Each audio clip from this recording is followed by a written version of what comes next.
Hello student, हम लोग शांत रहिए। बीएससी किस सेम में है? 6th सेम में है। ध्यान से सुनो। और लास्ट क्लास में हम लोग पढ़ रहे थे स्पीसीज। क्या पढ़ रहे थे? स्पीसीज ना। स्पीसीज में हमने आपको बताया था, ध्यान से थोड़ा सुनो। स्पीसीज में हमने आपको बताया था the group of organism which can interbreed themselves ना, या same group member are the member of the species. ऐसे ऑर्गेनिज्म जो अपने ही ऑर्गेनिज्म या अपने ही ग्रुप के मेंबर से क्या करेंगे? इंटरब्रीड या रिप्रोडक्शन करेंगे। वो किसके मेंबर होंगे? स्पीसीज के मेंबर, है ना। अब ये जो स्पीसीज होता है, अगर उसको हम टैक्सोनॉमिक हिरार्की के क्रम में देखेंगे तो क्लासिफिकेशन की सबसे स्मॉलेस्ट यूनिट है, यानी the smallest unit of the classification. अब स्पीसीज जो होता है किसी भी ऑर्गेनिज्म का क्या होता है? डिफरेंट होता है ना, अलग अलग होता है। लेकिन जीनस जो होता है किसी ऑर्गेनिज्म का सेम हो सकता है, लेकिन स्पीसीज के मेंबर जो होते हैं वो जनरली क्या होते हैं? एक दूसरे से सेपरेट या अलग ही होते हैं ना। अब इसी में एक टर्म है स्पेसिएशन। क्या है ये? शॉर्ट नोट्स में या वेरी शॉर्ट में 1.5 नंबर में स्पीसीज पूछ देता है ना। तो एक और इसमें टॉपिक है स्पेसिएशन। ध्यान से सुनो। स्पेसिएशन क्या होता है भाई? आपको देखने में लग रहा है कि ये स्पीसीज ही है ना, यानी बहुत रीसेंट टाइम में या पहले जो ऑर्गेनिज्म थे, यानी ऐसे स्पीसीज के मेंबर जो दूसरे प्रकार के स्पीसीज के मेंबर जब वो मतलब बहुत पहले डेवलप किए, और डेवलप करने के बाद उनमें क्या होता गया? उसमें थोड़ा सा इवोल्यूशन होता गया, और इवोल्यूशन होने के बाद वो बहुत लॉन्ग ड्यूरेशन ऑफ टाइम में कोई नए प्रकार के स्पीसीज में वो क्या हो गए हैं? विकसित जब हो गए हैं, तो इसी प्रोसेस को क्या बोलते हैं? स्पेसिएशन बोलते हैं। जैसे मान लीजिए भाई, हम लोग बंदर के कैटेगरी में थे, अब ह्यूमन के कैटेगरी में हम हो गए हैं। और कौन से बंदर में भाई वो जनरली इवोल्यूशन हुआ था? क्रोमैग्नॉन मैन ना। क्रोमैग्नॉन मैन से ही हम लोग सबसे नियरेस्ट अगर एंसेस्टर हमारे कोई हैं तो है क्रोमैग्नॉन मैन ना। तो क्रोमैग्नॉन मैन हमारे सबसे नियरेस्ट है, लेकिन हम लोग बने किससे हैं भाई? मंकी से बने हैं ना। तो बंदर से हम लोग ह्यूमन के रूप में चेंज हुए हैं, तो वो जो स्पीसीज था हमसे टोटली डिफरेंट है। लेकिन हम लोगों का मान लीजिए होमो सैपियंस सैपियंस है, हमसे बहुत कई लाख करोड़ साल बाद कोई नए प्रकार के ऑर्गेनिज्म ह्यूमन के ही जैसे कोई नई जातियों की उत्पत्ति हो जाए, इसी प्रोसेस को क्या बोलते हैं? स्पेसिएशन बोलते हैं।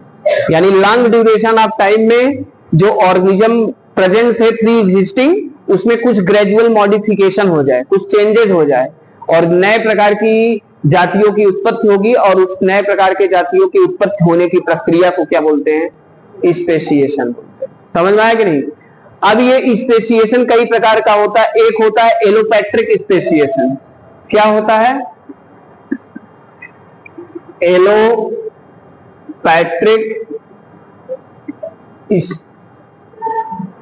स्पेसिएशन ना। एलोपैट्रिक स्पेसिएशन सुनिए।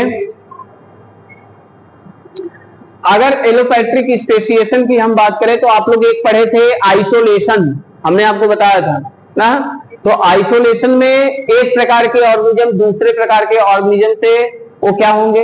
वो डिफरेंट हो जाते हैं due to the geographical distribution ना, या उस जियोग्राफिकल डिस्ट्रीब्यूशन में कोई न कोई ऐसा फैक्टर डेवलप हो जाए ना, और उस फैक्टर डेवलप होने के बाद वो एक दूसरे से क्या हो जाए? वो सेपरेट हो जाए या बिछड़ जाए। हमने एक गाना भी तुम लोगों को बताया था, साजन मेरा उस पार है वाला ना। नहीं बताते? अरे भाई बीच में देखो, जैसे ये रिवर है, इधर देखो ये रिवर है, या मान लीजिए ये माउंटेन है ना। अब इस माउंटेन के इस तरफ कोई स्पीसीज के मेंबर रह रहे हैं, और सेम यही स्पीसीज के मेंबर यहां रह रहे हैं ना। तो दोनों में वेरिएशन आ जाएगा कि नहीं? वो भाई अलग रह रहे हैं, ये अलग रह रहे हैं, तो दोनों के बीच भाई जनरली मेल जोल नहीं होगा ना। अब जब मेल जोल नहीं होगा तो कई हजारों लाखों साल बाद क्या पता इसमें भाई क्या हो जाए, कोई चेंजेस हो जाए, ग्रेजुअल मॉडिफिकेशन हो जाए। और ग्रेजुअल मॉडिफिकेशन किस में होगा, उसके जीन में होगा या क्रोमोसोम में होगा। अरे भाई किसी ऑर्गेनिज्म में इवोल्यूशन या उससे बेटर डेवलप कब करेंगे, जब उसके अंदर क्या हो जाए, म्यूटेशन हो जाए, या जीन में क्या हो जाए, कोई चेंजेस हो जाए, या क्रोमोसोम लेवल पे चेंजिंग हो जाए। आप लोग म्यूटेशन अभी पीछे पढ़ चुके हैं ना, तो उसमें हो जाए तो एक प्रकार के ऑर्गेनिज्म दूसरे से क्या हो जाए, सेपरेट हो जाए। तो इस प्रकार के जब कोई इन्वायरमेंटल फैक्टर किसी ऑर्गेनिज्म के स्पीशीज के मेंबर को सेपरेट करता है ना, एक से वो दूसरे के रूप में वो ग्रेजुअल मॉडिफिकेशन होके चेंज हो जाते हैं, तो इस प्रोसेस को क्या बोलते हैं, एलोपैट्रिक स्पेसिएशन बोलते हैं ना। इसमें मेन क्या होता है, जैसे डिजर्ट हो गया, रिवर हो गया, ओशियन हो गया, एवरेस्ट हो गया ना, माउंट एवरेस्ट या कोई भी ना, तो उस कारण एक प्रकार के स्पीशीज के मेंबर दूसरे प्रकार के स्पीशीज के मेंबर से क्या हो जाएंगे, डिफरेंट हो जाएंगे। बोलो भाई, जैसे जो हम लोगों के भाई देखेंगे, आप उत्तर भारत देख लीजिए, दक्षिण भारत देख लीजिए ना, वहां का रहन सहन, हमारा रहन सहन, सब तो मानव के ही कैटेगरी में है, लेकिन रहन सहन और वो सब वेशभूषा वो सब उनका डिफरेंट है ना। जैसे हिमालय पर्वत, उसके उस तरफ भाई आप देखेंगे जो आपके वेस्ट इंडियन लोग हैं, और हम लोग ईस्ट इंडियन वाले इधर हैं हम लोग ना। हमारे जब सूर्य का प्रकाश पड़ रहा है तो इनके बीच क्या है, इनके भी हमारे आपके बीच माउंट एवरेस्ट है ना। सूर्य का प्रकाश हमारे सीधे इंडिया पे नहीं पड़ता ना, ईस्ट इंडिया पे सीधे नहीं पड़ता, वो थोड़ा सा ऐसे बेंड हो जाता है, जिसके कारण यहाँ पे भाई इतनी गर्मी इतना वो नहीं रहता।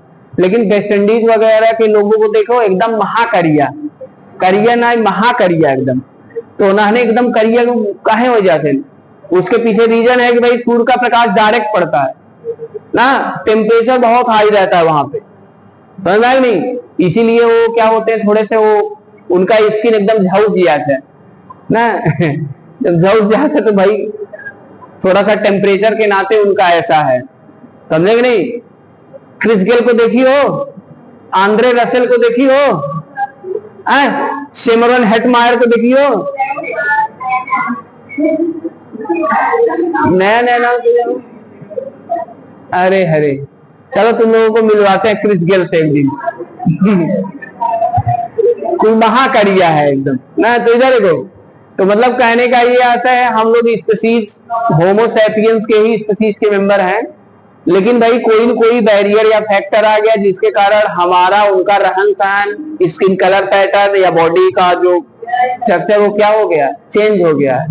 तो जब कोई इडेफिक फैक्टर या इन्वायरमेंटल फैक्टर के कारण कोई चेंजेस आता है तो उसको क्या बोलते हैं, एलोपैट्रिक स्पेसिएशन बोलते हैं। समझ में आई कि नहीं। एक है सिम्पैट्रिक स्पेसिएशन, दूसरा है, तो बनने थकावट लागत हो आज तू लोग फास्ट है, सब लोग, आज हम भी थोड़ा सुपर फास्ट हैं। जब भाई साल भर में कोई एक दिन फास्ट रहेगा तो उसको तो सुपर फास्ट बोलेंगे ना, क्यों, सही कह रही नहीं। हाँ यार, कह तो रहे सुपर फास्ट है। सिम्पैट्रिक स्पेसिएशन कुछ लाए हो तुम लोग खाने होने के लिए, तुम लोग चाहिए था सर्वश्री आज फास्ट हैं, थोड़ा सा कुछ लाए होते खाने, हमको लाना चाहिए दिन। यार जैसे सिम्पैट्रिक स्पेसिएशन क्या होता है जानते हो, एक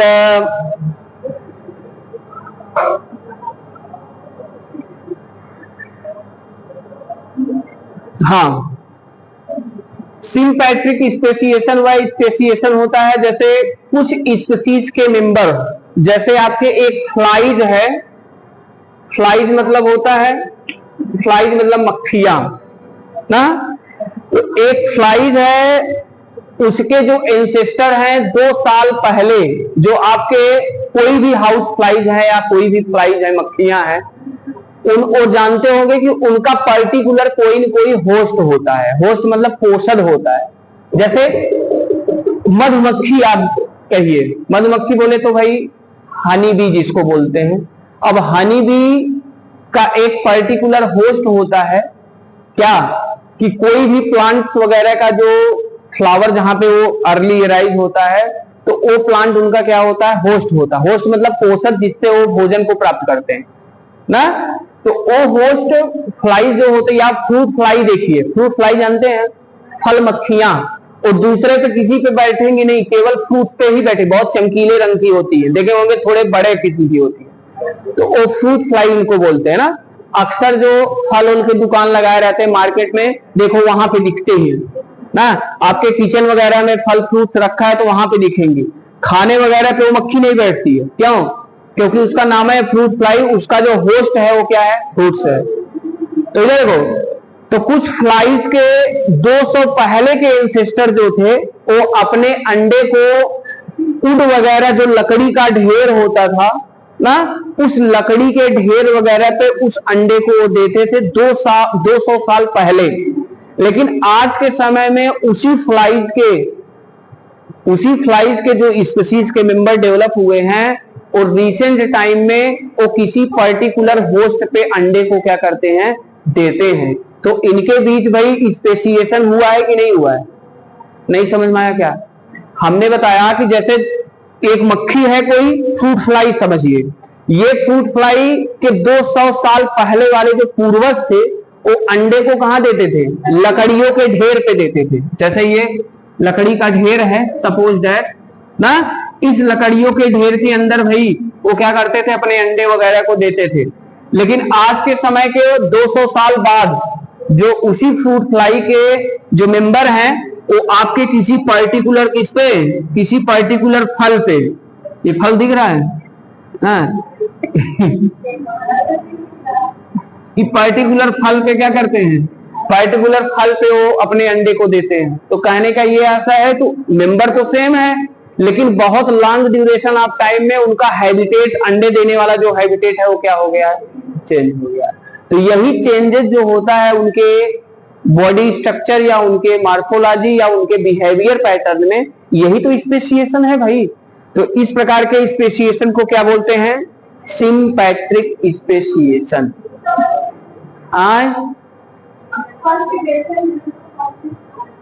क्या, हाँ तो तभी तो कहा जाता है फल वगैरह को धुल के खाना चाहिए भाई।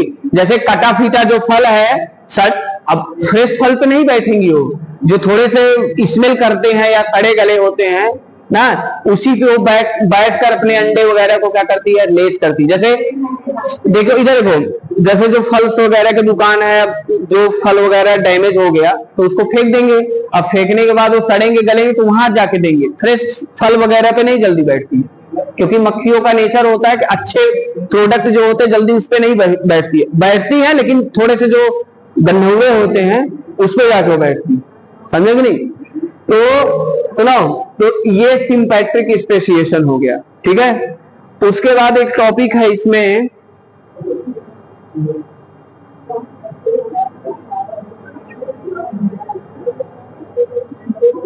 Mass extinction. कल हमने बताया था थोड़ा सा आप लोगों को,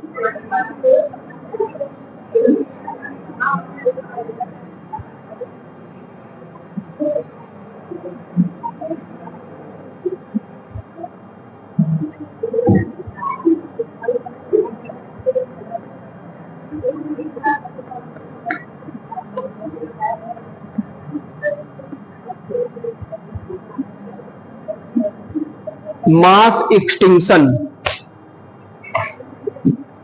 रुको यार माइक लगा लेता हूं, बहुत चिल्लाना पड़ रहा है।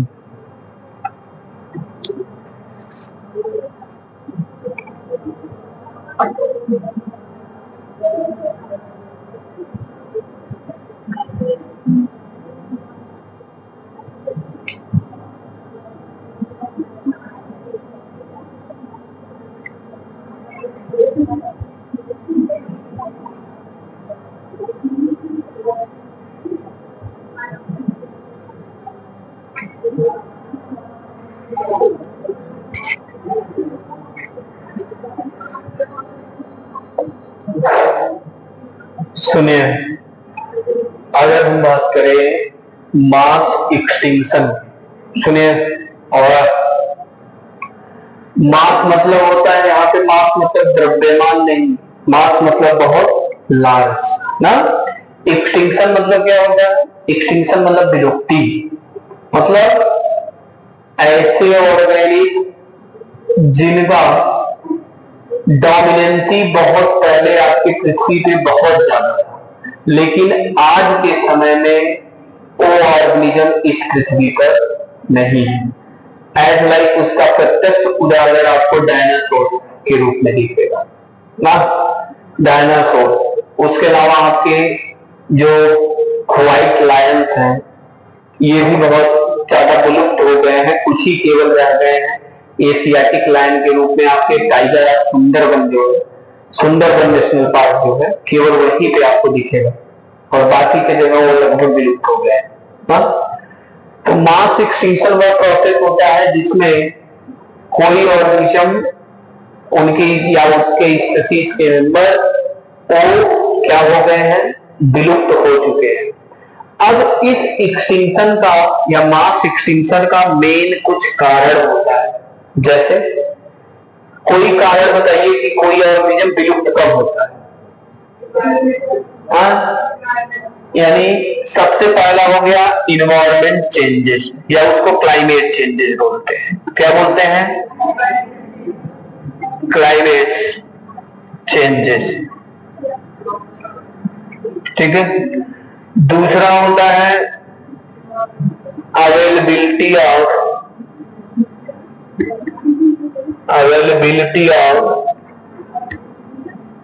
फूड, किसकी कमी? फूड की कमी। तीसरा हो गया वोल्केनिक एक्टिविटी, वोल्केनिक एक्टिविटी। चौथा हो गया हैबिटेट लॉस। क्या हो गया? Habitat loss. इधर सुनो, कोई ऑर्गेनिज्म विलुप्त कब होगा भाई? जब क्लाइमेट चेंज होगा। क्लाइमेट मतलब यहाँ का एटमॉस्फियर। जैसे भाई यहाँ पे कॉलेज में आप देखे होंगे कि बच्चे खो रहे हैं ना, गलत ना चलो, या किसी कॉलेज में आप देखे होंगे कि भाई बच्चे बहुत हैं ना, तो वहां का रूल रेगुलेशन रूटीन सही नहीं है अकॉर्डिंग टू द स्टूडेंट्स ना, बच्चों के लिए सही नहीं है। वहां पे टीचर सही नहीं है, पढ़ाई नहीं होती, केवल पढ़ाई होती है और फीस भी ज्यादा। तो आने वाले अपकमिंग फ्यूचर में वहां पे बच्चे क्या हो सकते हैं? विलुप्त हो सकते हैं। कहा नहीं होंगे, क्या हो सकते हैं? विलुप्त हो सकते हैं ना। तो आप लोग देखे होंगे, इधर देखो, जैसे नया नया, तो भाई पुराना कॉलेज हो गया, नया नया कॉलेज में देखे होंगे कि बच्चे बहुत रहते हैं, लेकिन 1-2 साल तक बच्चे बहुत रहेंगे, अच्छे टीचर रखे होंगे पढ़वाने के लिए, उसके बाद फिर धीरे धीरे वो कॉलेज बंद होने का कंडीशन पे आ जाता है ना। कई ऐसे कॉलेज आप लोग क्या सोसाइटी में देखा जाता है ना। तो यह उसी प्रकार से जियो के ऊपर भी डिपेंड करता है कि जैसे क्लाइमेट सबसे मेन फैक्टर होता है किसी भी ऑर्गेनिज्म के सर्वाइव को मेंटेन करने के लिए या ऑर्गेनिज्म के सर्वाइवल के लिए। और तो क्लाइमेट चेंजेस लगातार हो रहे हैं, तो उस ऑर्गेनिज्म या जितने भी ऑर्गेनिज्म उस क्लाइमेट में रह रहे हैं, एटमॉस्फेयर में, उनके ऊपर क्या पड़ेगा? इफेक्ट पड़ेगा, प्रभाव पड़ेगा, और आने वाले समय में क्लाइमेट चेंजेस के कारण वो क्या हो जाएंगे? विलुप्त हो जाएंगे।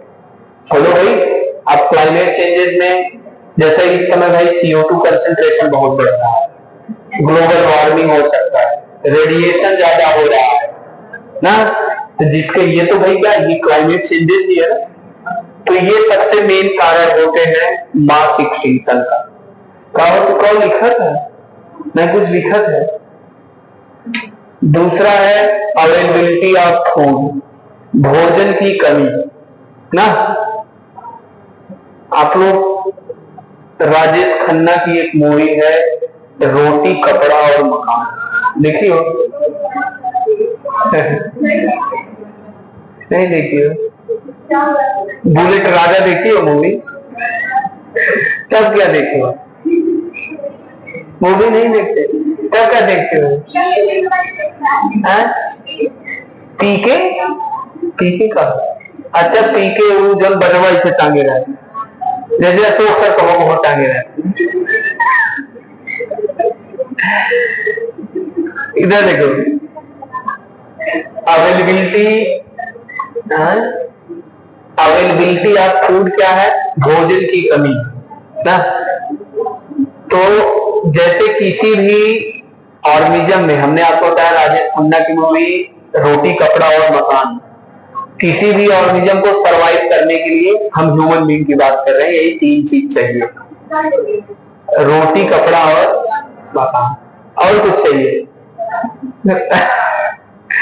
तो हो गया यार, उसी में सब आ जाएगा, उसी में सब है। पैसा रहे तभी तो लाए कि है? तो इधर देखो, अगर इसकी क्या हो जाए, कमी हो जाए, यानी फूड की अवेलेबिलिटी हो जाए, तो ये एक्सटिंक्शन का क्या बनता है? कारण बनता है। विलुप्ति का क्या बनता है? कारण बनता है। बोलो भाई, जैसे एक परिवार में 10 से 15 लोग हैं, पहले घर में एक लोग कमाते थे, 15, 20, 25 लोग बैठ के खाते थे, लेकिन आज कंडीशन ये है कि घर में केवल 2-4 लोग बचे हैं और सब बाहर निकल के कमा रहे हैं। तब 2-4 लोग और वो लोग क्या कर रहे हैं? खा रहे हैं। सही कह रहे हैं नहीं? तो घर पे नहीं है, बाहर रह रहे हैं, तो वो भी एक प्रकार का एक्सटिंक्शन ही है, परमानेंटली नहीं है लेकिन टेम्पोररी है। बोलो भाई, तो काहे उनको परदेश या विदेश जाने की क्या हो कि भाई उनको जरूरत पड़ी ना? परदेश कोई क्यों जाता है? कमाने के ना। तो परदेश गया हो भाई कमाने के लिए, तो जब कमाएगा भाई तभी तो आप अच्छे से खा पाओगे। बोलो, तो भोजन की अगर कमी हो गई तब भी वो एक्सटिंक्शन का क्या बनता है? कारण बनता है ना। एज लाइक आप वल्चर को देखे होंगे, गिद्ध, गिद्ध देखी हो तुम लोग? कहाँ देखे हो? कहाँ देखे हो? चला दे ना पेड़ पे। जैसे जानते हो हम लोग, सुनो, गिद्ध को हम लोगों के यहाँ से विलुप्त होने का लगभग मान के चलो कि 8-10 साल हो गया होगा। हम लोग छोटे थे तब दिखता था, आप लोग पता नहीं देखे हो आप लोग? तो हम लोग, सुनो, हम लोगों के गांव में एक पीपल का पेड़ है बहुत पुराना ना, उसी पे वो आता था। और उस आज इस पृथ्वी पे तो है ये है, लेकिन आपके यहाँ इस इन्वायरमेंट में नहीं, बड़े बड़े जंगलों जो है वहां पे पाया जाता है ना। उसका एक ही रीजन है कि उनको भोजन की क्या पड़ी है? कमी पड़ी है। आज भी पीपल का पेड़ वैसे है लेकिन वहां पर नहीं आता। क्यों भोजन की कमी पड़ी? क्योंकि कोई जीव जंतु मरने के बाद हम उसको खुले में जल्दी नहीं फेंकते, उसको हम तुरंत जेसीबी वगैरह बुलाते हैं या खुद लपट जाते हैं, गड्ढे खोद के उसको मर गए। कुछ मरे और कुछ भोजन की उनको कमी हुई, इन्वायरमेंट चेंजेस तो हुआ ही, साथ ही साथ पहले जैसे कोई जीव जंतु मर जाते थे तो हम लोग खुले में छोड़ देते थे, तो उनकी तादाद बहुत ज्यादा होती थी खाने के लिए ना, क्योंकि वो कार्निवोरस थे आपके, समझ में आए नहीं? तो उसको खाते पीते थे एकदम मस्त थे, और उसके अंदर थोड़ा बहुत सही क्लाइमेट का भी असर पड़ा है ना, जिसके कारण आज कोई हमारे आपके यहाँ वो दिखाई नहीं देते। तो वो भोजन की कमी ही था। तीसरा है वोल्केनिक एक्टिविटी। वोल्केनिक एक्टिविटी भी एक्सटिंक्शन का कारण बनता है। जैसे इस समय देखो, अभी यूक्रेन और रशिया में चल रहा था लड़ाई, अब भाई कहाँ, अब आपका इजराइल और ईरान वगैरह में चल रहा है। बोलो, वर्ल्ड वार का नौबत आने वाला है। अगर सुनो, अगर वर्ल्ड वार हो गया, यानी विश्व युद्ध अगर हो गया, तो जन धन की बहुत हानि होगी, एक बार जान लो।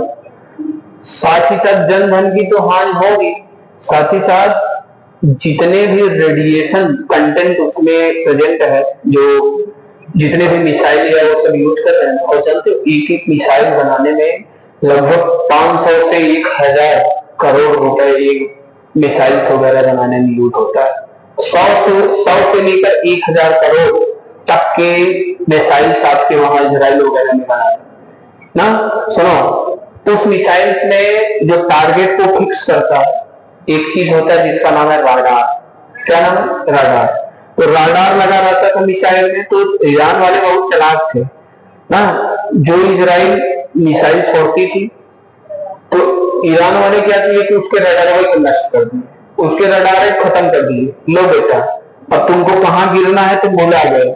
हमारे ब्रेन में को हम निकाल देगा तो हम क्या हो जाएंगे? गजनी हो जाएंगे कि नहीं? गजनी मूवी देखिए,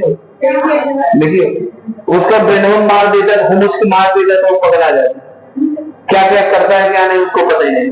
जैसे हमारे ब्रेन में से जो हम पढ़ा रहे हैं यहाँ पे हम आ जा रहे हैं, आराम से चले जा रहे हैं, उसी को कोई निकाल देगा तो हम यहाँ पे आ जा पाएंगे क्या? वही हाल है कि राडार को उसके टारगेट फिक्स करके उसके राडार को ही नष्ट कर देगा। अब वो मिसाइल वही जहां गिरना है उसको पता ही नहीं कहां टारगेट सेट करना ना।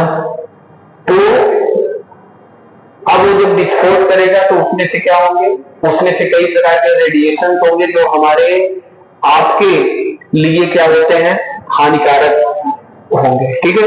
उसके अलावा वोल्केनिक एक्टिविटीज में आप लोग जानते हो, इसमें आपका फ्लड आता है। फ्लड मतलब जो बाढ़ वगैरह आता है ना, सुनामीज आता है। फ्लड हो गया, सुनामीज हो गया, और कुछ डेंजरस और डिस्ट्रक्टिव गैसेस हो गया, जैसे हमने मिसाइल्स वगैरह में बताया।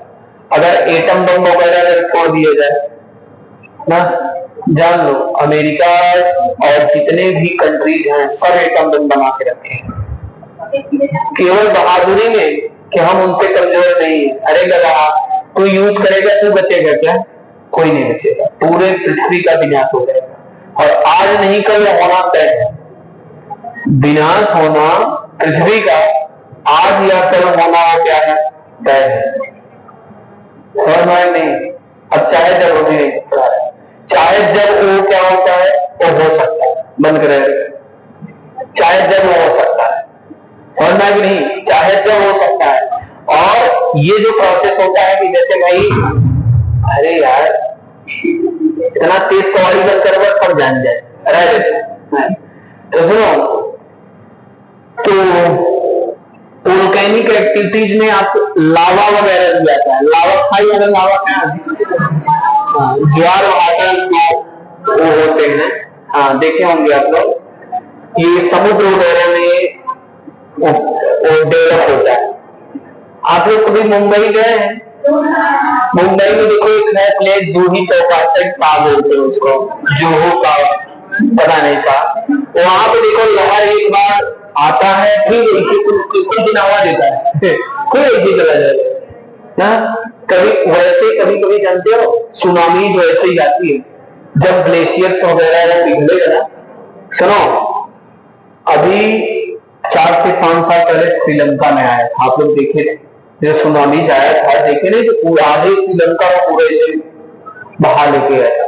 वहां पे कई खिलाड़ी इंडिया वगैरह गए थे जना, तो 10-15 दिन पहले ही चले आए जब वहां पे ये घटना आई।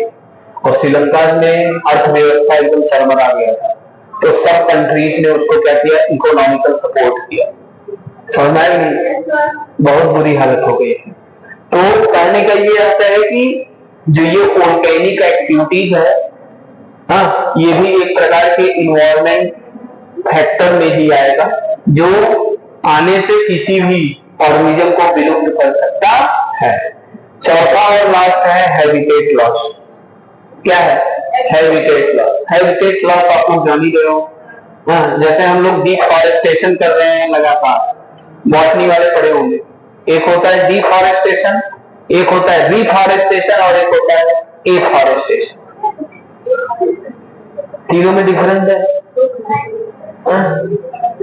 डिफॉरेस्टेशन मतलब जंगल की कटाई ना, और एफॉरेस्टेशन या रिफॉरेस्टेशन एक ही है जिसमें हम पुनः जंगल को क्या करते हैं? काटने से उसको बताते हैं, मतलब लगाते हैं। जंगल कोई बनाया नहीं है, हम आप पेड़ पौधे नहीं बनाए, वो सिर्फ रीजनरेटेड नेचुरल कंटेंट है, ऑटोमेटिक बने। जैसे अमेजॉन रेन फॉरेस्ट आप लोग जानते हैं, अमेजॉन रेन फॉरेस्ट जानते हैं तो हाँ, विश्व का सबसे लार्जेस्ट जंगल है, घना जंगल। हम लोग जाएंगे तो वहां हेरा जाएगा, हेरा जाए तो तुम खो ही जाए, जान रहे। एक सुनो, कहां से उसका स्टार्टिंग पॉइंट है, कहां से एंड पॉइंट है, बहुत मतलब लार्जेस्ट है ना, कई हजार 100 एकड़ में वो स्टेब्लिश है पूरे विश्व में। हाँ, अमेरिका से रिप्रेजेंट है। हाँ, तो पूरे विश्व में 20% ऑक्सीजन जो होता है वो अमेजन रेन फॉरेस्ट से प्रोवाइड किया जाता है। 20%, 80% हम लोग पूरे विश्व में अलग अलग, क्योंकि ऑक्सीजन को प्रोड्यूस करने वाले कुछ प्लांट्स हैं, जैसे नीम हो गया ना, उसके अलावा पीपल्स वगैरह हो गया ना, इसीलिए हम उनके नीचे क्या करते हैं, सोते हैं, आप जानते हो ना। तो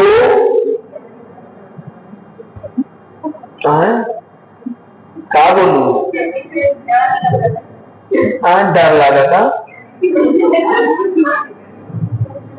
तो सुनो, 80% पूरे विश्व में जितने भी प्लांट्स है आप प्रोवाइड करते हैं ऑक्सीजन, लेकिन 20% केवल अमेजन रेन फॉरेस्ट से प्रोवाइड होता है। क्या? ऑक्सीजन। हाँ, तो इसीलिए भाई वो कहा जाता है कि हैबिटेट अगर लॉस हम नहीं करेंगे तो भाई वो जीव सर्वाइव करेंगे। अगर हम उनका हैबिटेट लॉस कर देंगे तो आने वाले समय में वो पृथ्वी से क्या हो जाएंगे, बिल्कुल। This is all about the mass extinction, और ये यूनिट आपका यहीं पे क्या होता है, समाप्त होता है। और कल से या कल का क्लास आप लोग मिस मत करिएगा, क्योंकि कल से हम स्टार्ट करेंगे डेवलपमेंटल बायोलॉजी, चौथा 5वां यूनिट, या इसको गैमीट बायोलॉजी बोलते हैं। समझ में आया कि नहीं? आज के लिए इतना ही, हमारी आज की मुलाकात